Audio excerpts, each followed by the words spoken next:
Bienvenidos a Primer Plano en este 16 de septiembre. Iniciamos con un tema controvertido, como casi todos los que ocurren en estos días, que tiene que ver con la orden de desalojo del Zócalo el día viernes por parte del gobierno federal para permitir los actos del grito de independencia y el desfile del día de hoy. Desde luego, este hecho tiene interpretaciones controvertidas que se confrontan. Para una parte de la sociedad, no sé realmente qué porcentaje, no he visto encuestas, es un acto de aplicación legítima de la fuerza para permitir que se llevaran a cabo estos actos cívicos que se celebran año con año. Para la parte de la sociedad, me imagino, la más vinculada y cercana a la izquierda, pues fue un acto de represión que por lo tanto es condenable.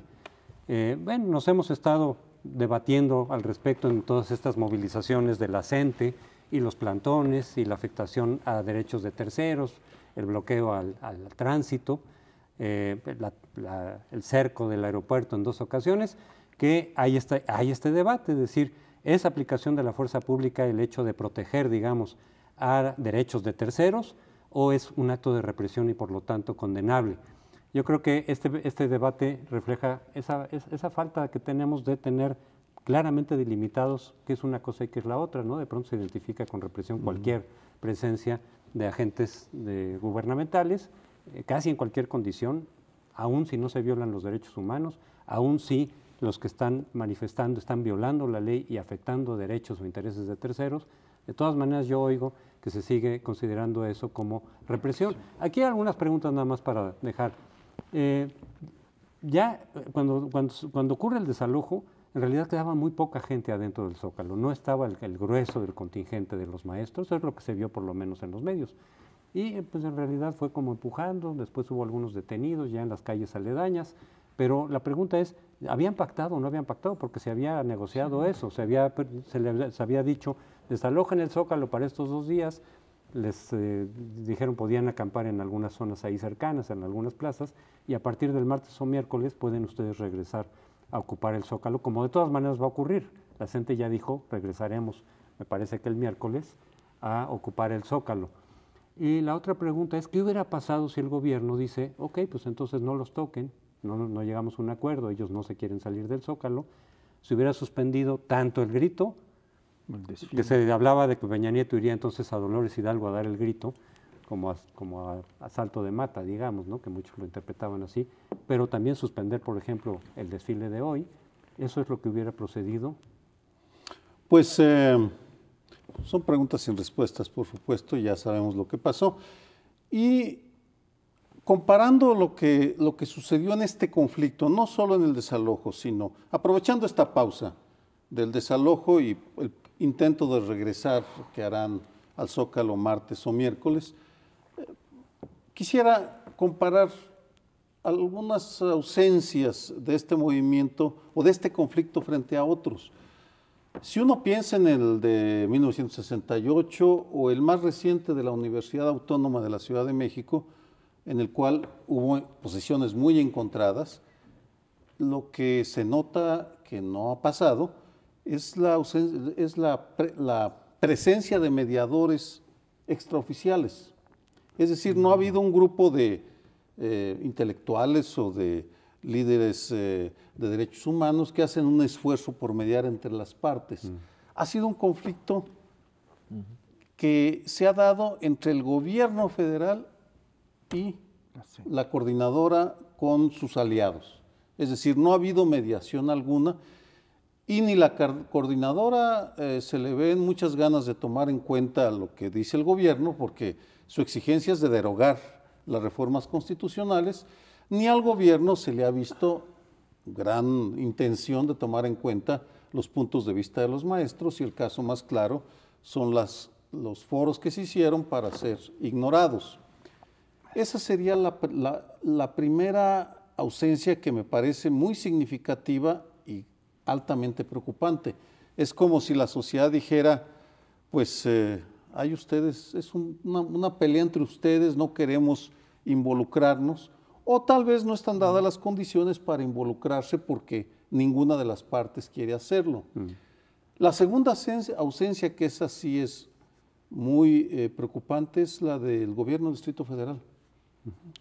De hecho, le ha entregado la plaza a los maestros y al gobierno federal. Y eso se vio durante el desalojo que estaba desaparecido el gobierno del Distrito Federal. Fue todo un choque, un conflicto entre autoridad federal y coordinadora, lo cual pues crea situaciones inéditas, al menos en lo que a conflicto, el manejo de conflictos o resolución de conflictos se refiere en la Ciudad de México. Y subrayo aquí el punto, la Ciudad de México, porque la manera como se resuelven aquí este tipo de conflictos es diferente a Guerrero, Estado de México, Hidalgo, muchos otros estados. Bueno, para añadirle a esta intento de análisis, que es apenas un intento, no pretendemos tener todavía ni siquiera la información completa para poderlo hacer, es que en el pasado las movilizaciones independientes y opositoras tenían sus días muy contados y casi sabíamos que iba a venir la represión. Es en los años 50, en los años 60, ni se diga, y los 70 de la Guerra Sucia, bueno, pues fue evidente. Hay un cambio en la situación actual. Sí se pueden hacer movilizaciones independientes, enfrentarse al gobierno y no tener miedo de la represalia inmediata. Es más, en algunos momentos no hay represalia. Pero en el caso de los maestros creo que se ve esto por un lado y parte de lo antiguo por el otro. La forma de actuar del gobierno federal tiene mucho de precaución, pero al final saca la fuerza y a veces en incidentes innecesarios, de violencia innecesaria. Y algunos elementos que lo hacen a uno recordar el pasado, hay un manejo de la información. Y ese manejo de la información, en este caso, está muy contenido en las dos televisoras grandes, que se dedicaron desde el principio a darle duro a los maestros, descalificarlos, poner a la opinión en contra, y los maestros hicieron todo lo necesario para tener esa opinión en contra cuando hicieron sus bloqueos y no intentaron conciliar con la ciudadanía. Pero también el hecho de tener, por ejemplo, en las redes sociales información que no dieron las televisoras ni otros medios. Ayer veía yo lo que pueden ser halcones en estos medios alternativos, pequeños fragmentos de grupos de civiles bajando muy bien formaditos, esperando información junto con unos policías que los están preparando, y de repente la orden es que se vayan, no dice el video a dónde, y empiezan a correr exactamente como corre un contingente militar, formados y al paso. Entonces, esta represión que usa policías uniformados, bueno, pero lo usa los civiles también, como en el pasado, como en 71, como los halcones. Hay una mezcla de las dos cosas, y podría yo seguir, pero no hay tiempo. Entonces, la conclusión es esta. En el desalojo, dos tiempos mexicanos están a la misma vez, están confundidos, entrelazados. El tiempo antiguo, del cual viene Peña Nieto, el PRI y toda la forma de imponer la autoridad, y el tiempo nuevo en el cual ya no se puede dar el manotazo tan fuerte, tan brutal como en el pasado, y creo yo que es en este momento una gran incógnita saber por cuál de los dos nos vamos a ir en el futuro inmediato. Bien, a mí me gustaría empezar por donde lo dejó Sergio, en el sentido de que la plaza había sido cedida por el gobierno del Distrito Federal al gobierno federal. Esto tiene una cierta explicación, una muy visual, ya que estaban citándolos, es que entra la Policía Federal al desalojo, con tanquetas o lo que fuera, y después entra el gobierno del Distrito Federal, pero a barrer. Esa es la función que ocupó el gobierno del Distrito Federal. Esto es un poco raro y es muy discutible, pero claramente el uso de la fuerza fue confiado a la fuerza federal. Este ha sido un debate de mucho tiempo atrás, desde que hay un gobierno de izquierda en el Distrito Federal, porque se dice las fuerzas policíacas públicas del Distrito Federal están para cuidar las calles, etc. La Fuerza Federal puede cuidar establecimientos federales, por ejemplo el aeropuerto, por ejemplo, pero el Zócalo es del gobierno del Distrito Federal. En fin, ahí hay una interrogante. La otra cuestión es que yo creo que sí hubo negociación, y no lo creo por simple fe, sino porque ha habido declaraciones. Los que decidieron quedarse en el Zócalo, los que fueron realmente desalojados, primero eran una minoría, como ya decía José Antonio. Segundo, ya muchos se habían ido porque los líderes que habían estado negociando y que habían llegado al acuerdo de desalojar, pero de regresar en algún otro momento, no fueron atendidos por los sectores radicales. La CENTE no es un monolito, está dividida la coordinadora. Grupos que declararon, yo vi hoy declaraciones en el periódico Reforma, en donde decían, no vamos a dejar esto, no vamos a dejar 30 años de lucha, tenemos que seguir adelante y nos vamos a quedar. Y se quedaron unos cuantos cientos de gentes que vienen de Oaxaca, de Guerrero y de algunos otros estados. Pero la mayor parte sí atendieron las instrucciones de su dirigencia de que había pactado.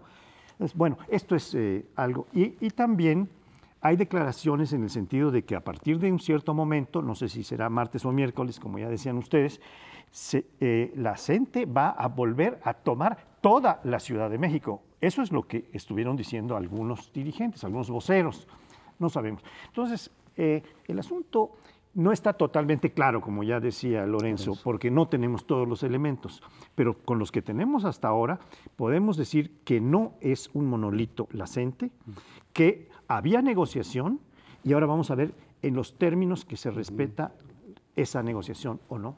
Sí, es que el decir no nos vamos, como habían estado diciendo la CENTE, ¿no? No había decidido si nos vamos o no nos vamos en el momento del grito y del desfile. A mí sí me parece que es un desafío que casi orilla al gobierno federal a decir, pues tiene que haber desalojo, porque la opción es abandonar la plaza ahí sí, en esas fechas, incluso el desfile, ¿no? Decir, bueno, se suspende el desfile porque los maestros no se quieren ir del Zócalo. Es un momento tan tenso y tan difícil, una decisión tan difícil para quien está ocupando el Zócalo, que por eso en el 2006 López Obrador sí aceptó desalojar, decir es que aquí ya es como buscarle en todo caso la confrontación con el gobierno y no se trataba de eso. Se trataba de protestar, en fin, de todas maneras con los efectos políticos que hubo y los descontentos, pero ya decir nos quedamos el día del grito y no hay desfile y se suspende el desfile, ya es poner también al gobierno entre la espada y la pared. Quizá por eso entonces en esta tesis que también había oído yo en estos días efectivamente de que dijeron, pues sí hubo negociación, nada más que hay unos que no obedecen, o sea, ya en realidad se está rebasando al liderazgo, se está hablando de que se está rebasando al liderazgo no solo de la CENTE, sino también del CENTE, porque muchos de los maestros del CENTE también están enojados con la reforma, no les gusta esta línea, digamos, que ha impuesto el nuevo líder del CENTE, que está muy alineado ahora con el gobierno, y entonces empiezan a rebasar a sus liderazgos. Sí, pero, insisto, por supuesto que hubo negociaciones, pero fueron negociaciones de los maestros, la disidencia magisterial y el gobierno federal. Y sin mediación. Sin mediación. Ni los partidos políticos hicieron un esfuerzo, ni el Congreso de la Unión.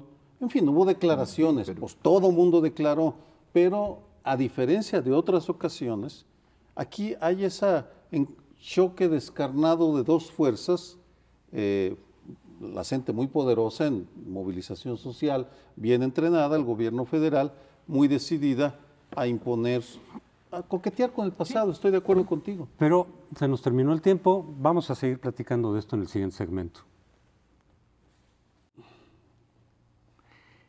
Hoy, 16 de septiembre, celebramos el principio de la lucha por la independencia, el principio de la emergencia insurgente. No festejamos la independencia se produjo solo en 1821, pero es una celebración muy importante porque la lucha marcó todo un impulso para lograr en algún momento, 11 años después, la independencia. Este grito que se da el día 15 de septiembre es en emulación del que hizo don Miguel Hidalgo y Costilla para lanzar la independencia. Pero hay un enfoque actual que nos hace pensar qué independencia estamos celebrando. Porque es una celebración, es un festejo el que se está haciendo, no es una conmemoración. Me pareció muy interesante el enfoque de Reforma del domingo pasado, de ayer, en el que se planteaban 15 formas de dependencia que tenemos los mexicanos, de los Estados Unidos, de la economía americana, de las remesas de los mexicanos que trabajan en Estados Unidos, de los poderes fácticos, de las televisoras, etcétera. No los puedo agotar, pero es muy interesante que en los tiempos actuales pensemos hacia futuro y en el presente. ¿Qué estamos festejando? ¿Hay que festejar?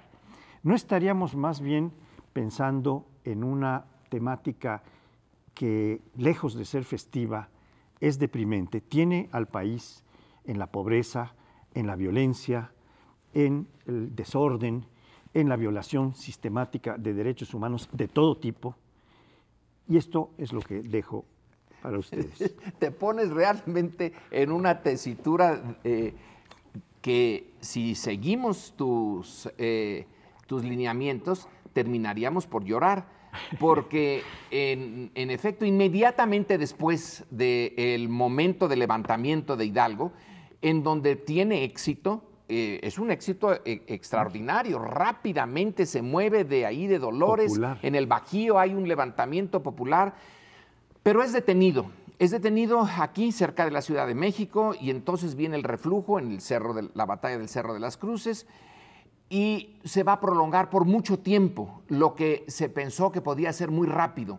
Yo creo que en el origen Hidalgo y los suyos pensaron en cosa de meses, si no es que de semanas, un movimiento que tome por sorpresa al virrey, que tenga el apoyo de una parte de la Fuerza Armada, de la Fuerza Militar liderada por los criollos, pero se viene abajo como tantas otras cosas en política que se piensa de una manera y el resultado es otra, que después viene un decaimiento de la economía mexicana, pero brutal, porque México tenía una economía colonial, pero floreciente. Bollante. Y para 1821, la minería, que es su cogollo, está destruida y de allí no nos levantamos.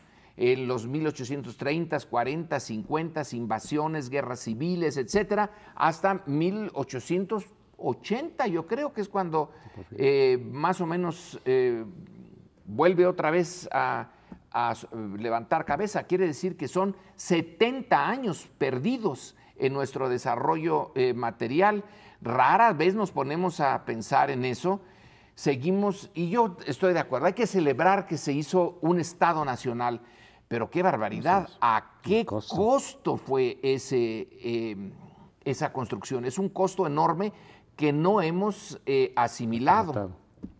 En términos de la medición de los avances de la cultura democrática, creo que así como la Policía Federal desalojó a los movilizados, los desalojó para que llegaran los acarreados, lo que es muy sintomático del estado de la cultura política, porque los maestros, más allá de que se esté de acuerdo totalmente o no con sus reivindicaciones, es un grupo muy organizado, muy consciente, que están convencidos de lo que hacen, creen que tienen la razón, pero al día siguiente, la noche del 15, me parece que los organizadores de los eventos en donde participa el presidente no quisieron correr el riesgo de que el Zócalo estuviera medio vacío, porque en la cultura política mexiquense el formalismo de los actos tiene que respetarse a rajatabla. No puede permitirse que haya sillas vacías, porque eso se considera que es una afrenta al mandatario. Por tanto, se les ocurrió traer al Distrito Federal acarreados a un grito que tradicionalmente no tiene acarreados. El 1 de mayo sí los tiene, pero ni el desfile ni el grito tienen acarreados. Va quien quiere y a quien le gusta, pues va y está ahí, pero que este domingo, el día de ayer, hubiera esa presencia, no sabemos cuántos miles hubo, es muy indicativo de este choque de una cultura mexiquense, la del grupo, o de hidalguense, del grupo central, del núcleo duro del peñanietismo, de traerlo a la capital para asegurarse que todo sale bien, sin darse cuenta que en la capital estos hechos sí se notan y sí son reportados, no por todos los medios, por supuesto las televisoras cantaban loas a todo, menos no reporteaban lo que estaba pasando ahí. Hacían del país no solo la construcción del Estado-Nación, que es un criterio, sino la construcción de una cultura democrática en donde flotamos entre el pasado nostálgico del autoritarismo presidencialista y la cultura democrática del ciudadano consciente que se involucra y participa activamente en las fiestas como la del grito. Yo creo que la cultura democrática no la vemos casi por ningún lado, en México. Yo no la veo así como en las tradiciones y en ningún partido. Los partidos realmente, y los grupos y las organizaciones, o sea, por un lado, por el otro, por parte del gobierno, yo no veo mucho esa cultura democrática, o en todo caso a veces algunos intentos por ahí, ¿no? Pero que no se ve cómo se vaya a afianzar. O sea, nuestros partidos en general son muy anticuados, son muy premodernos, todos.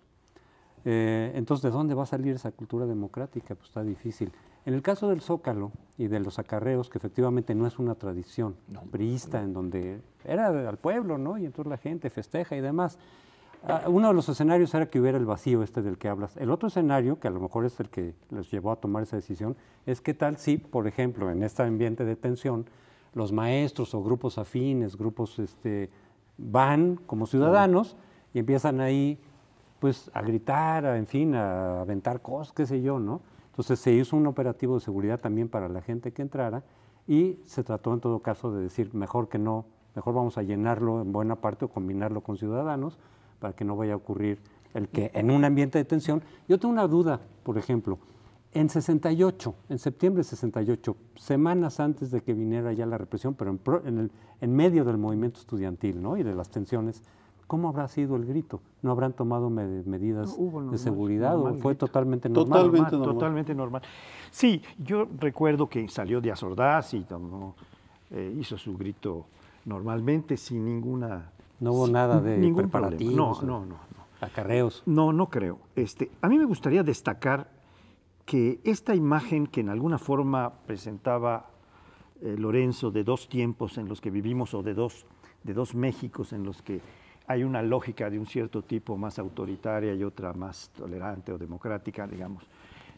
También hay una lógica en los diversos gritos que se han venido fortaleciendo y disgregando. No hay un solo grito en el Zócalo de la Ciudad de México, ni siquiera hay la disputa entre el grito que da el jefe del gobierno de México con el jefe de la República, con el presidente de la República, sino que hay gritos alternativos. El PAN da su grito en la Independencia, en el Ángel de la Independencia.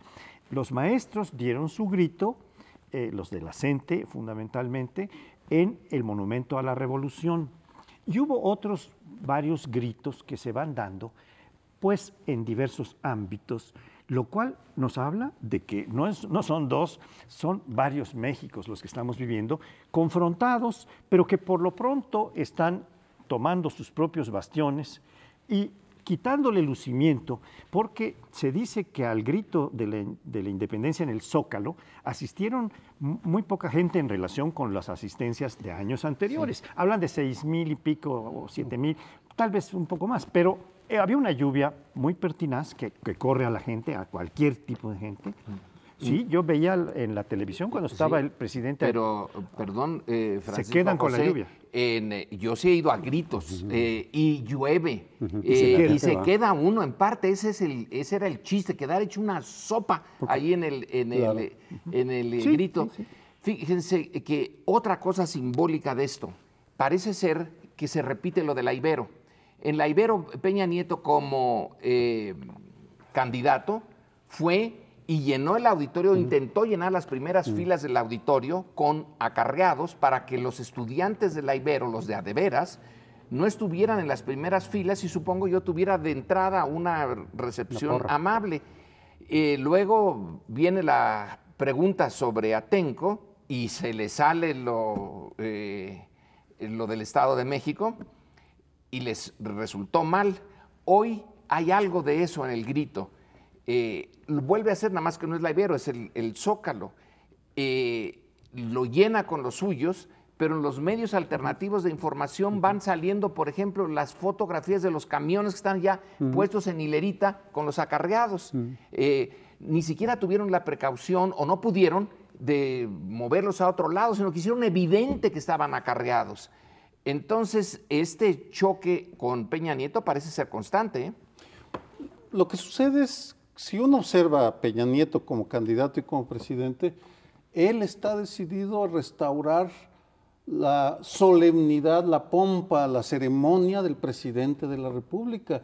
Y desde que toma posesión ha hecho un esfuerzo sistemático que se refleja de múltiples maneras. Una de ellas es llenando los auditorios para evitar que se vean mal. Otro muy notable es el cambio de actitud frente a las gentes que van a los mítines. Hay una anécdota perdida por ahí del estado de Tlaxcala que apareció en la prensa. Si ustedes recuerdan, él se dejaba apapachar y besar por las señoras en los mítines cuando era candidato. En esta ocasión una tlaxcalteca se le abalanza para querer pues, apapacharlo, abrazarlo, y un ¿Guardia presidencial? Un elemento de los guardias presidenciales la frena y le dice: no señora, al presidente se le ve. No se le toca. No se le toca. Ese es, creo que ilustra muy bien esta situación que choca, por supuesto, con... en algunos estados es bien visto lo ceremonioso, en otros no tanto. Bien, es un tema sustantivo. La desacralización del presidente ya aparecía, pero parece que sigue tratando de recuperar la sacralización. Nos vamos al siguiente bloque, nos deje. La semana pasada empezaron las reacciones de todo tipo a la propuesta de reforma hacendaria. Ha habido de todo y se discute si es suficiente o es un parchecito o si tiene aspectos positivos. Algunas cámaras empresariales han salido a protestar, otros empresarios se han apoyado. Por ejemplo, una que me ha llamado la atención es la de todo lo que rodea a los refrescos, que andan furiosos porque dicen que el aumento va a lastimar el empleo de azucareros, de trabajadores. Y bueno, sí hay algo de razón en eso, por supuesto que los va a afectar, pero una vez más es el derecho de los diabéticos y los obesos que pues hay que reducir, tenemos un problema monumental. Y la polémica y los agarrones por el tema de la reforma hacendaria que van a reiniciarse en los próximos días cuando regrese la Cámara de Diputados a sesionar, va a continuar y lo estamos viendo el día de ayer, domingo, en el PRD, pues ya salió a la luz públicamente la inconformidad por la reforma hacendaria, el Pacto por México, en fin, la energética. Se nos vienen semanas, meses muy intensos porque en el trasfondo está el deseo de Enrique Peña Nieto de reformar el Estado para regresarle cierta viabilidad al presidencialismo, sí, y en el otro lado quienes se resisten y no quieren aceptar ningún cambio. Es cierto, un punto que yo creo que debemos de dejar asentado en la mesa es que sí se esperaba el IVA generalizado en alimentos y medicinas y no se dio. Yo reconozco que me sorprendió, me pareció un poco el plan B. Se tenía el plan A desde hace mucho tiempo. Los panistas, ya desde la época de Fox y luego en la de Calderón, más de una ocasión se señaló, este es el impuesto, no es el impuesto justo, pero es el impuesto adecuado, porque el IVA no hay forma, o hay poca forma, de evadirlo, y es muy fácil colectarlo, obtenerlo. Entonces, para efectos inmediatos hay que irse sobre el IVA. Ya después vamos a ir arreglando que las clases menos favorecidas se les devuelva algo. Eso era lo que se decía con el PAN. Vamos a devolverles copeteado lo que les quitemos. Bueno, Peña Nieto hay que reconocerle que decidió que mejor no se metía en ese berenjenal y dejó el IVA. Y tú, Sergio, en tu último libro, en el de Vuelta en U, pones el ejemplo muy claro. El más reciente. El más reciente, si no, no el último, no el último, es el más reciente. Que grandes consorcios, si mal no recuerdo, pones a Bimbo y a... Las 50 principales empresas. Sí, que llegan a pagar hasta pues, al año en impuestos sobre la renta 150 pesos o 75 pesos, que es hasta una burla, mejor no pagar nada, pero decir sí pagamos y pagar 175 pesos al año, si esta reforma en verdad tiene calado y se quitan esos regímenes especiales y esa forma de evadir hasta arriba, sería interesante ver cómo reacciona el gobierno y las empresas en esta disputa. A mí me gustaría tratar de tener una explicación de por qué la reforma vino como vino, o la iniciativa de reforma, pues todavía no tenemos una reforma. Creo que es para unificar a los chuchos y mantenerlos dentro del pacto, al PRD. Tengo la impresión de que ese es el movimiento original. Porque con el PAN cuentan, con el PAN van a saber que con IVA o sin IVA los alimentos estará allí para lograr lo que se pueda. Aunque su preferencia era, como ya lo has marcado, gravar alimentos y medicinas también. Pero el PRD tuvo una clara objeción a esto, el PRD oficial, desde luego López Obrador también. Pero para hacer a un lado un poco a López Obrador y mantener al PRD, a la estructura fundamental del PRD que dirigen los chuchos, les tomó algunas. Y las cuestiones que les tomó fueron varias. Y yo recuerdo, por ejemplo, que hace años Pablo Gómez planteó que se grabara las ganancias de la Bolsa Mexicana de Valores. Ahora se plantearon. También la reducción de los regímenes especiales, que implican privilegios a las empresas, no se están acabando por completo y se está transmitiendo una idea de que no es posible hacer esto porque se crearían problemas serios para algunas empresas, pero sí, la mitad de los privilegios se están cancelando en alguna medida y hay otras cuestiones que tomaron en cuenta algunos planteamientos que está haciendo oficialmente el PRD para mantenerlo dentro del pacto. Esta es a mi juicio, la explicación mayor. Ahora, hay algunas cosas que a mí sí me gustan. El hecho de que empiecen a cancelarse los regímenes especiales de privilegio va a poder iniciar un camino, no sé hasta dónde lo vayan a caminar, si es cierto que va a ser del 50%, etcétera, lo cual va a dar algunos recursos más al Estado para cumplir con sus tareas fundamentales de educación, salud, vivienda, todo lo que necesitamos en México. Y sobre todo para relanzar la economía, porque la economía, que parece ser bastante insuficiente lo que se está planteando en esta reforma por haber atendido estas cosas para poder relanzar la economía a un crecimiento que vaya más allá del 2% o así, y para crear los empleos, que es más de 1 millón de empleos el que estamos requiriendo anualmente. Entonces, este es un problema central. Sí, desde el punto de vista de varios expertos que desde luego están divididos sobre cómo evaluar la reforma en muchos aspectos, ¿no?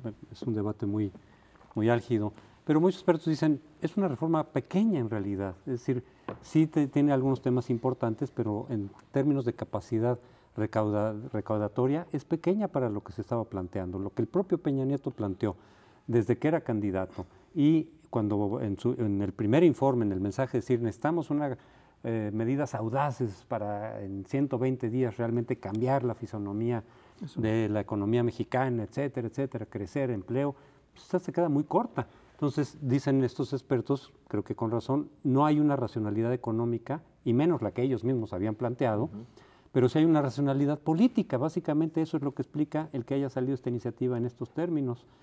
con poca capacidad recaudatoria.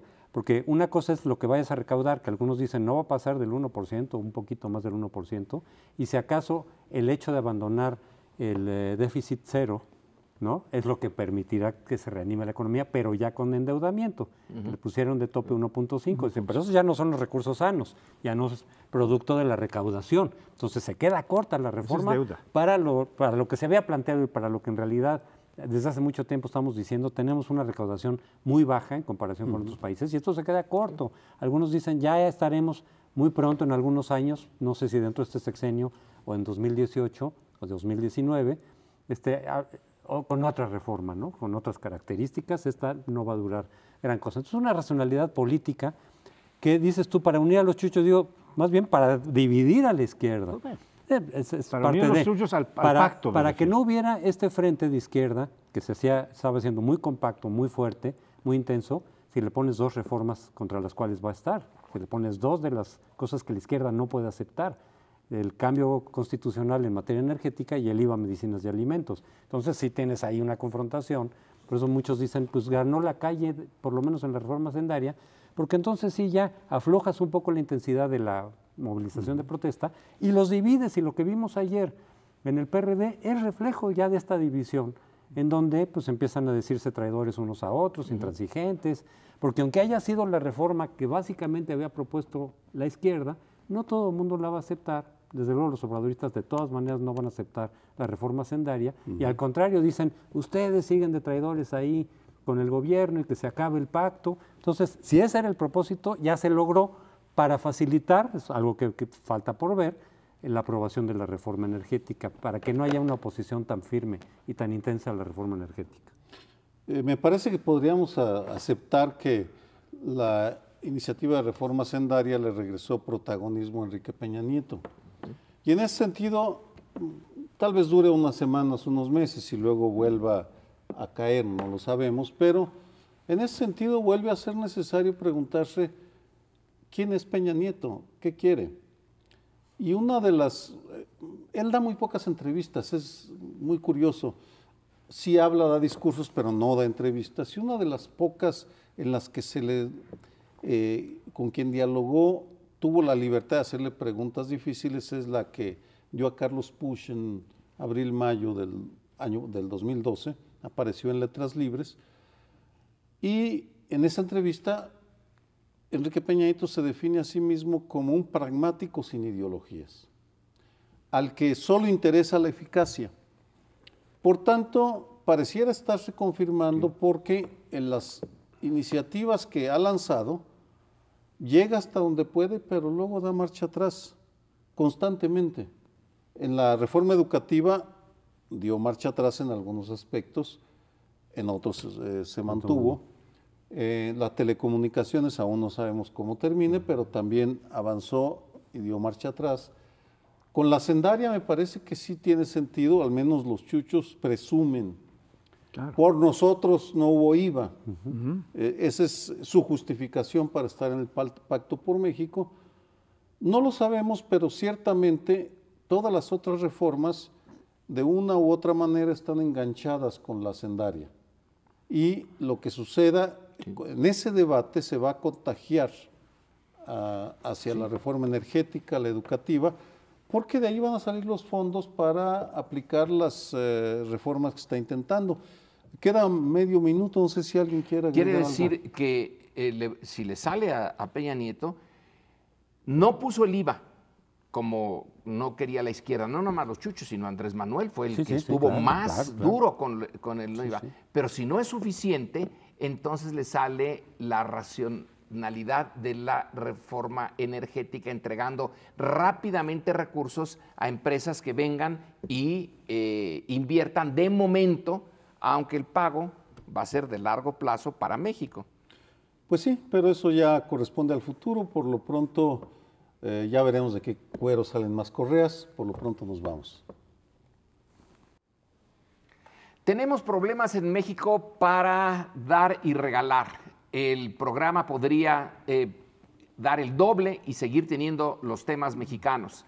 Sin embargo, creemos una obligación también forzar la mirada en el resto del mundo, en este momento lo más importante es lo que acontece en el Medio Oriente y sobre todo en Siria. Ahí el tema, ya lo sabemos, fue el uso o no el uso de armas prohibidas, de los gases venenosos, y quién los usó, y la decisión norteamericana de señalar que si el gobierno sirio usaba el gas venenoso como una de sus armas, Estados Unidos respondería. Una vez hecha esa definición, no quedaba más que responder cuando sí se supo que había habido ese uso. Había algo nebuloso. ¿Quién lo usó? El gobierno, lo más probable, pero también los rebeldes pudieron haberlo usado, o los dos a la vez. Y Estados Unidos, con Obama a la cabeza, pide permiso a su Congreso para usar no invadir Siria, sino darle un golpe duro, sin que sea destructivo, nada más como lección para Siria y para muchos otros gobiernos. El imperio, que es Estados Unidos, pone sus criterios y los demás a seguirlos. Pero interviene Rusia, interviene China de una manera más discreta, pero Rusia sobre todo. Le importa que se mantenga Hafez el-Assad porque tiene su base naval allí en Siria y la está armando para que se defienda con cohetería de la posible acción norteamericana. Bueno, de momento entra Rusia y dice, he conseguido que Assad acepte la destrucción de su arsenal a cambio de que no lo ataquen, y le cambia completamente el panorama a Estados Unidos, a Barack Obama, y es de nuevo Rusia un actor internacional en este complejísimo panorama del Medio Oriente. Yo creo que es importante que resaltemos, porque sabemos que mucho de nuestro público no le gustan los temas internacionales, le gusta que se traten los de México fundamentalmente, lo cual hacemos de común. Pero este es un tema en un tiempo tan globalizado, en donde si se desata una guerra tan fuerte como la que podría desatarse con una intervención norteamericana en Siria, con todos los vecinos que tiene Siria, que se unirían fácilmente a ella, con este respaldo virtual que ha hecho Rusia, el gobierno de Putin, que se pone con un protagonismo especial que no había tenido después de la caída del muro, poniéndole un alto a la única potencia aparentemente que existe. Estamos en un mundo pues bastante unipolar, ya no bipolar como existió durante mucho tiempo, y de la Guerra Fría, sino que viene, y una guerra de estas características, de esta magnitud que se podía prever, va a afectar a México de todas maneras, en alguna medida, porque cuando se desata una contienda tan beligerante como esta podía ser, pues todos los países del orbe quedan afectados en alguna medida, ¿no? Y creo que es importante para los mexicanos poner atención en cómo se ha detenido esta intervención norteamericana, esta lección que dice Lorenzo que querían darle, porque un conjunto de factores han estado frenando la intervención y evitando que se desate una guerra como las que hemos visto de Vietnam, de Irak, etcétera, en tiempos anteriores, que nunca acaban bien, que nunca pueden acabar bien.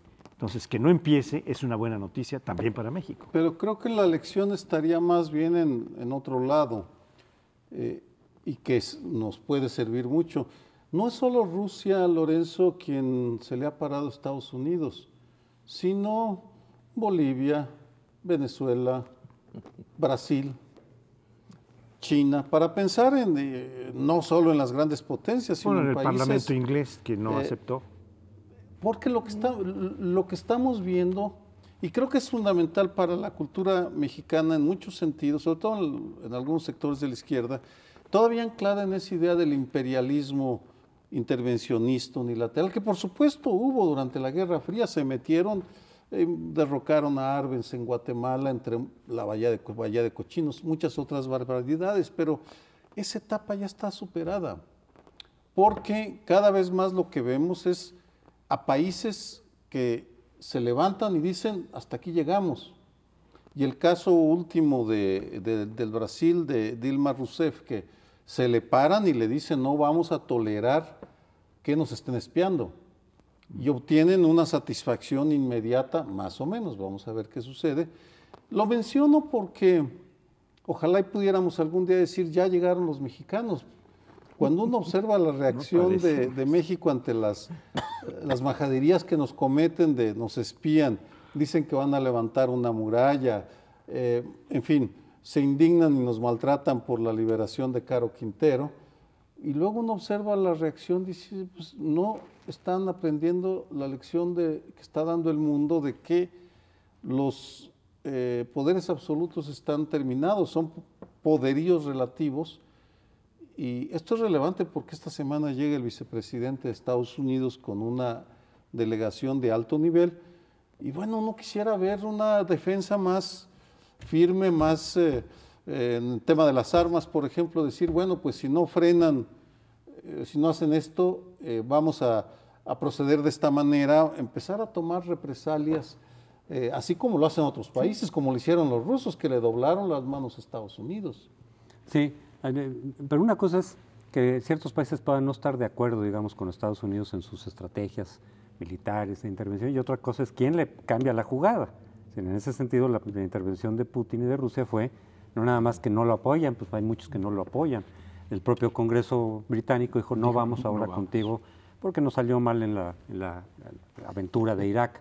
Pero cambiarle la jugada de esa manera, pues sí implica el hecho de decir, a ver, no vamos a estar de acuerdo.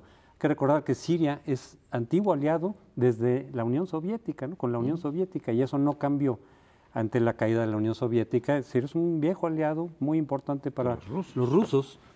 Entonces creo que sí, ese es un cambio de énfasis en el decir, te cambiamos la jugada, claro, en parte porque la situación de Obama ahorita es muy complicada, no tiene los apoyos de antes, precisamente por lo que salió de la guerra de Irak. Sí, fue tal el costo en todos sentidos de la guerra de Irak y sobre todo que no habían los fundamentos, ¿no? Que ahora precisamente están diciendo, pues vamos a ver hasta dónde efectivamente las armas químicas fueron o no utilizadas, y en todo caso le dio esta salida de decir, bueno, si lo que te preocupan son las armas químicas, que se destruyan primero para que no haya esta intervención. Y en el caso de México, bueno, algunos episodios ha habido de pronto quizá en el que México sí se le puede confrontar a Estados Unidos, incluso en política exterior, a lo mejor no cuando son cosas sustanciales, pero incluso cuando son cosas sustanciales sí quisiera recordar, por lo menos, es decir, como para el gol del honor, digamos, ¿no? Cuando precisamente en la acción contra Irak, México, que era parte del Consejo de Seguridad y que nos pidieron el voto en favor de la intervención de Estados Unidos, al final de cuentas, creo que hubo titubeos en el gobierno, pero al final de cuentas prevaleció la posición del entonces embajador ante la ONU, Adolfo Aguilar Sincer, y no se dio el voto, cosa que después... Eso ya hace 11 años. Sí, no, claro, claro. Bueno, pero por eso digo, hay algunos episodios en donde de pronto México puede plantar cara frente a Estados Unidos. Son escasos, es cierto. Y cada vez son menos, porque ahora sí contrasta mucho la posición de Brasil con la nuestra. Peña Nieto se puede poner muy duro con los maestros en el Zócalo, pero con los norteamericanos muy blandito.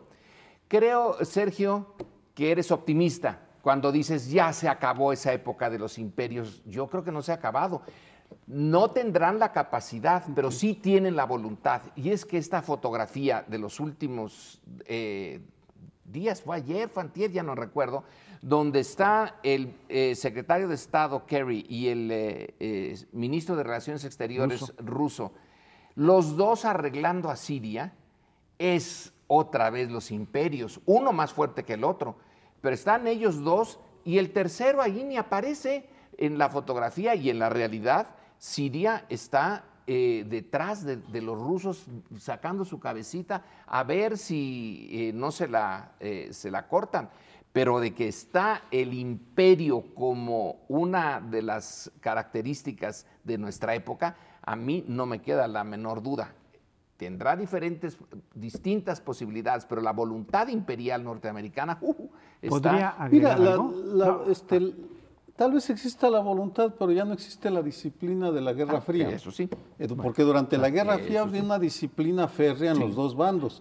Yo nomás quería agregar China, porque China efectivamente tuvo una cierta resistencia, pero muy baja, porque cada día, y es la segunda potencia económica del mundo, después de Estados Unidos es China, que se está progresivamente asociando China con Estados Unidos, por lo cual se explica aún un poco esta pequeña reticencia de China a la intervención en Siria. Pero, pues bueno, la reticencia china, que cierto depende de sus consideraciones económicas, pero en términos generales, China también le está poniendo el freno a los Estados Unidos, y vamos a ver qué pasa en este siglo XXI. Pero por el momento nos tenemos que despedir y nos vemos la semana próxima. No se le olvide.